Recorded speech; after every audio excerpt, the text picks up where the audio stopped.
was the coolest thing to see my dad come home in the evening. I'd watch through the window as up walked the hero of my world.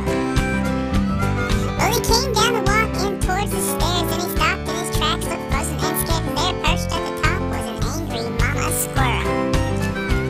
For what seemed like days, there was nothing but sounds. What began so peaceful soon ended in violence, and for just a moment that squirrel was guarding her perch.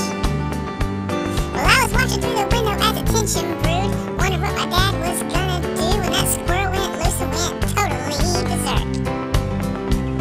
What happened next was hard to tell. Mom thought it was heaven, but I thought it was well. But the fact that Dad was advancing was plain to see. Well, he shook his head and he spun around, then he flapped his arms and fell to the ground. The dad jumped to his feet and said, "Something's got a hold on me!" The day the squirrel went berserk, as my dad came home from work, that poor squirrel was just guarding her newborn baby.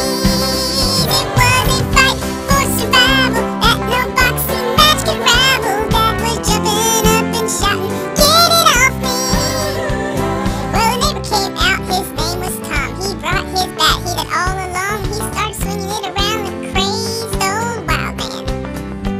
Well, Dad saw the bat and he feared for his life, and he was more afraid of that squirrel's bite, so he spun around so Tom could get a better aim. Well, up and down the stairs they ran, Dad running from himself, Tom swinging and a missing, and my eyes of despair turned into sadistic glee. Couldn't help but laugh at that funny scene as Dad imitated a girly scream. Dad leaped in the air and said, "Lord, have mercy on me!" As the squirrel made laps around his arms and chest, he began to cry, and then to confess, "Oh Lord, if you let me live just another day." He swore he'd live a life that was good, promised not to eat any more greasy food, and he began to speak in tongues, or so it sounded anyway. The day the squirrel went berserk, as my dad came home from work, that poor squirrel was just guarding her newborn baby.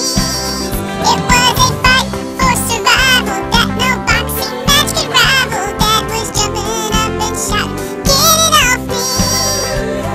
Well, all of us had to get resaved because of his near-death encounter that day, and we had to carry our Bibles wherever we went.